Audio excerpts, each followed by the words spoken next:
কিভাবে এই সমস্যার সমাধান করা যাবে। একটা জিনিস তো ঠিক যে বারবার আমরা লড়াই করেছি, লড়াই করে কাউকে না কাউকে আমরা দায়িত্ব দিয়েছি যে সেই লড়াইয়ের ফসল যেন আমরা ভোগ করতে পারি, কিন্তু সেটা হয় নাই। উনি বলছিলেন যে কেন আমরা যারা এই লড়াইয়ে শহীদ হয়েছে, যাদের আত্মীয় স্বজন এই মুহূর্তে প্রধান দাবি নিয়ে এসছে যে হত্যার বিচার চাই। এই বিচারের দাবি তো অন্যায্য দাবি না, এই বিচারের দাবি তো ন্যায্য নাকি? কিন্তু হচ্ছে না কেন এখনো? উনি ভাবছেন যে কেন আমরা এইসব শহীদ পরিবারের যারা যোগ্য মানুষ আছে তাদেরকেই কেন আমরা দায়িত্ব দিই না যে আপনারা তাদের সুবিচারের জন্য যা কিছু করা দরকার আপনারা করবেন, সরকার আপনাদেরকে সহযোগিতা করবে।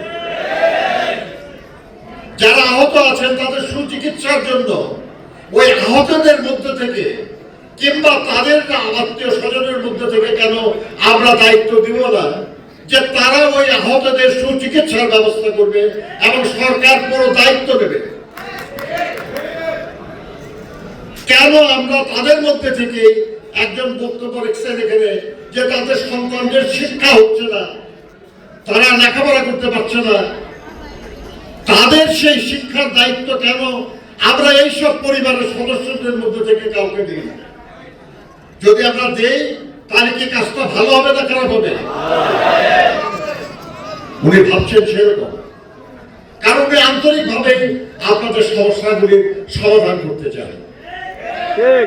আমরা ভাবছি যেহেতু আমাদের মহান মুক্তিযুদ্ধের যে আকাঙ্ক্ষা সেটা বাস্তবায়ন না হওয়ার কারণে আপনারা লড়াই করে জীবন দিয়ে আহত হয়ে আরেকটা ক্ষেত্র প্রস্তুত করেছেন, সেহেতু আপনারাও এই সময়ে এক ধরনের মুক্তিযোদ্ধাই। মুক্তিযুদ্ধ বিষয়ক একটা মন্ত্রণালয় আছে আমাদের, আমরা সেখানে আপনাদের যেসব সমস্যা সেই সব সমস্যা সমাধানের জন্য যে যে কাজ, ওই কাজগুলি মুক্তিযুদ্ধ মন্ত্রণালয় জিয়া রহমান ছিলেন, মুক্তিযুদ্ধ মন্ত্রণালয় বেগম খালেদা জিয়া করেছেন, বেগম খালেদা জিয়া করেছেন মুক্তিযুদ্ধ বিষয়ক মন্ত্রণালয়।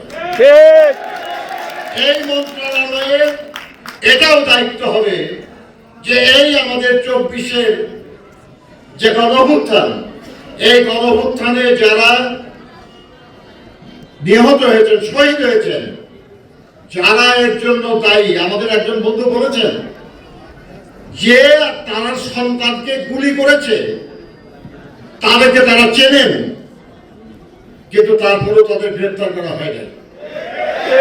আপনাদেরকেই দায়িত্ব দেওয়া হবে, আপনারা তাদের গ্রেফতারের ব্যবস্থা করবেন।